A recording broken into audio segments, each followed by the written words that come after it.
Is your father still alive? No, my father died. Yeah, my father died. He died 6-7 years ago. But you did have a good relationship with him when he was alive? 2 years before he died.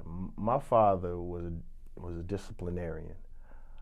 He was the chief of the fire department, and my father was in the first cohort of black men in the fire department in Mississippi.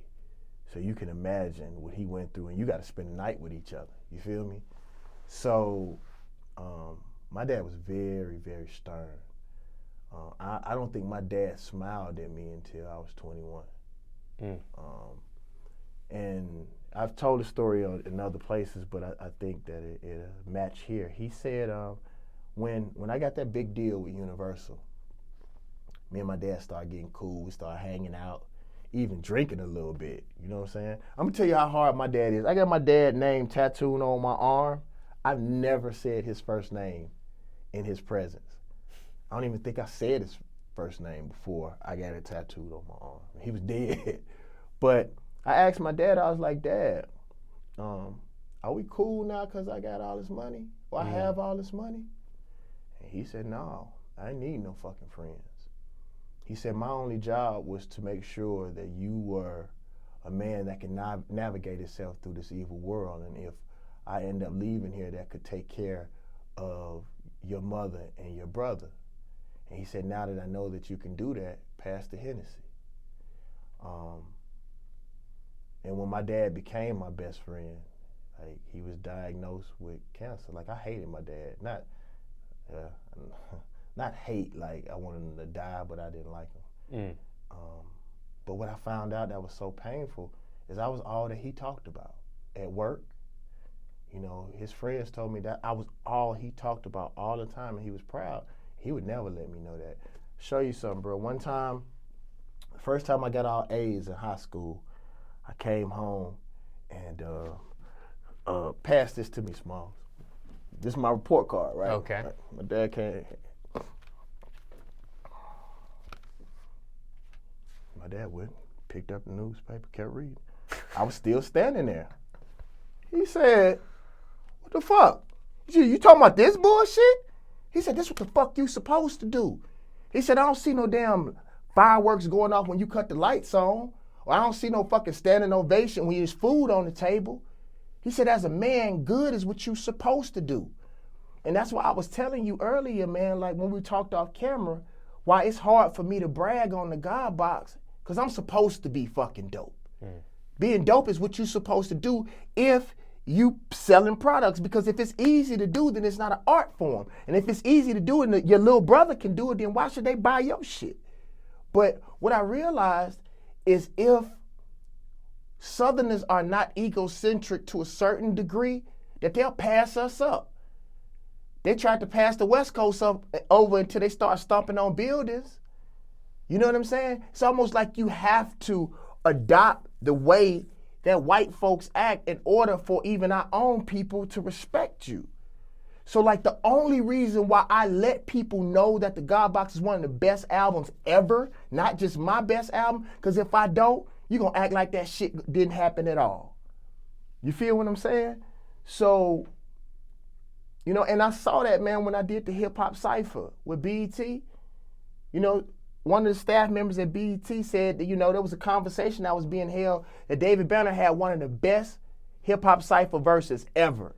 And the world act like they didn't, like it was like a roach in the room. Me and K.r.i.t I had a joke, I was telling K.r.i.t this joke. I said, they try to treat us like San Antonio. When the San Antonio Spurs win the championship, Sports Illustrated run they shit for 2 days. If it's anybody else, it's through the whole month. You can get a t-shirt here, you can get this, it's the titties on the cover or whatever, you feel me? But I'm not gonna let them chump this off. So, my dad taught me a valuable lesson, but in this case, we won't go down in history unless we fight for our culture. Now, you said your dad was a disciplinarian. So was it a two-parent household? Yes. Oh. Yeah. Because the way you talked about him is almost like they were separated. No, it's just that, I'm going to tell you what, I'm going to be very honest with you. Now that I'm older, because I used to always say, Mom, Mom, Mom, Mom, Mom. My mama, my mama, my mama, I'm a mama's boy. But my dad used to always tell me, you keep laying up under your mama, you're going to be weak. And he was right. You know, I literally had to relearn all the stuff that he was trying to tell me. Like, it was easier to run to my mom. My mother is who honed and supported my artistic side. But the stuff that people like about David Banner, the way that I hold myself, my ethics, what I stand for, that's my dad. As a matter of fact, he's actually not my blood father. But I call the other dude the donor. I never seen him before. Oh. That's why, so everybody who think like that is my real father as far as I'm concerned. But my mom says that I act more like him than his blood son does. Mm. And that they said if you feed them long enough, they start looking like you. And people who look at me and him together think that that's like my blood father. But I wouldn't call him anything else. That's why I tattooed his name. Like, that is my father, Zeno Crump. Now, Father's Day is Mm-hmm. coming up. Mm-hmm. When that comes around, and obviously your father has passed on, what happens on a day like that? Don't bother me. My father told me before he died, he was at peace with what he had done and how he had lived his life. And as a matter of fact, I had become friends with one of the top surgeons, maybe on this earth. And he was going to do a special trial. You know, he said he was willing to take on my father's case. And my dad said he didn't even want it. He said he was accepted his fate and he cool with it. Mm. So he didn't raise me like that. Mm. My dad didn't raise me to be all emotional. And, you know, he lives with me. And this is what I tell people, how you know you have a good parent.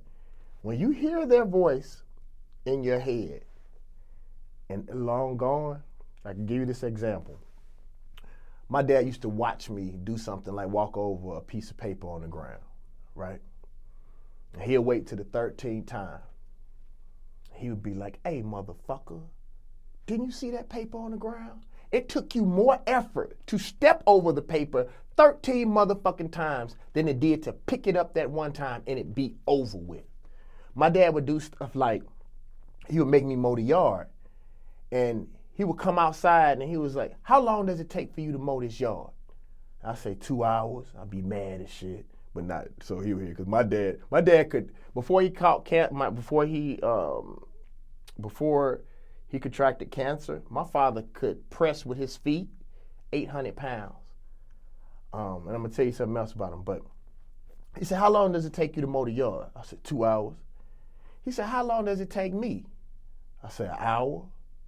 He said, while you out here fighting to fucking work, go ahead and get it done. You could have been gone and done whatever you want to. Just do the work. And I hear him to this day when I step over a piece of paper or when I'm mad about something that ain't my fault. Well, it don't matter if it's your fault or not. It's your business. Get it done. So I think about my dad every day. That's why I tattooed his name on. I said, what arm do I look at the most? And for some reason, I think I was supposed to naturally been left-handed. My mom is left-handed. Mm. So usually when I wake up, I look to my left side. So I never forget him. I think about him every day. So Father's Day is not a very special day to me because I think about him every day in my life. Or an emotional one for you. Yeah, or an emotional one. Or if not every day of my life, when I look at my arm. It's almost like an analogy of a hit record. When you can turn a record off, in my opinion, and the record still is in your head. Still reverberating in your head. Yeah. A year, 2 years, 5, 10 years from now, a timeless hit record. Mm-hmm. That's how you know a hit record. It's almost like an analogy of you still hear your father's voice, right? Yeah. Good father. Yeah.